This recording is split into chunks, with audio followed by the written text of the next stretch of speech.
Dictée. Titre: L'école buissonnière. L'école buissonnière. L'école buissonnière. Point. À la ligne. Un matin, virgule. Un matin, virgule. Un matin, virgule. Les élèves s'étaient levés avant l'aube, virgule. Les élèves s'étaient levés avant l'aube, virgule. Les élèves s'étaient levés avant l'aube, virgule, excités par leur petit plan secret. Excités par leur petit plan secret. Excités par leur petit plan secret. Point. Ils s'étaient habillés en silence. Ils s'étaient habillés en silence. Ils s'étaient habillés en silence. Ils s'étaient habillés en silence et s'étaient glissés hors de la maison. Et s'étaient glissés hors de la maison. Et s'étaient glissés hors de la maison, virgule. Et s'étaient glissés hors de la maison, virgule, sans que personne ne s'en soit aperçu. Sans que personne ne s'en soit aperçu. Sans que personne ne s'en soit aperçu. Point. Dans les champs, virgule, ils se sont amusés, virgule. Dans les champs, virgule, ils se sont amusés, virgule.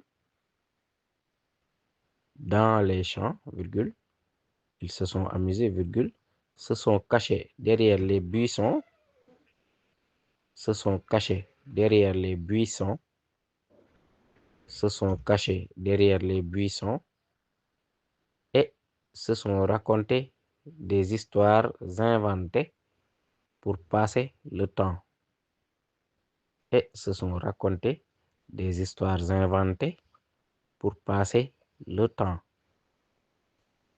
Et se sont racontés des histoires inventées pour passer le temps. Point. Les fleurs et les herbes avaient été piétinées sans le vouloir. Les fleurs et les herbes avaient été piétinées sans le vouloir, virgule. Les fleurs et les herbes avaient été piétinées sans le vouloir, virgule. Mais les enfants s'étaient sentis libres pour la première fois de la semaine. Mais les enfants s'étaient sentis libres pour la première fois de la semaine. Mais les enfants s'étaient sentis libres pour la première fois de la semaine. Point. Au retour, virgule. Au retour, virgule. Certains se sont fait gronder, virgule. Certains se sont fait gronder, virgule. Certains se sont fait gronder, virgule. Tandis que d'autres s'étaient déjà promis de recommencer l'aventure le lendemain. Tandis que d'autres s'étaient déjà promis de recommencer l'aventure le lendemain. Tandis que d'autres s'étaient déjà promis de recommencer l'aventure le lendemain. Point. Tout à coup, virgule. Tout à coup, virgule. Tout à coup, virgule. Un bruit de pas les fit sursauter. Un bruit de pas les fit sursauter. Un bruit de pas les fit sursauter. Point. C'était le maître d'école, virgule.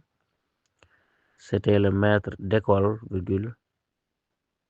C'était le maître d'école, virgule. Qui, virgule, les bras croisés, virgule.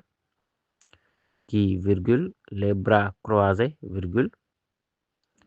Qui, virgule, les bras croisés, virgule, les regardait sans dire un mot. Les regarder sans dire un mot. Les regarder sans dire un mot. Les regarder sans dire un mot. Point final.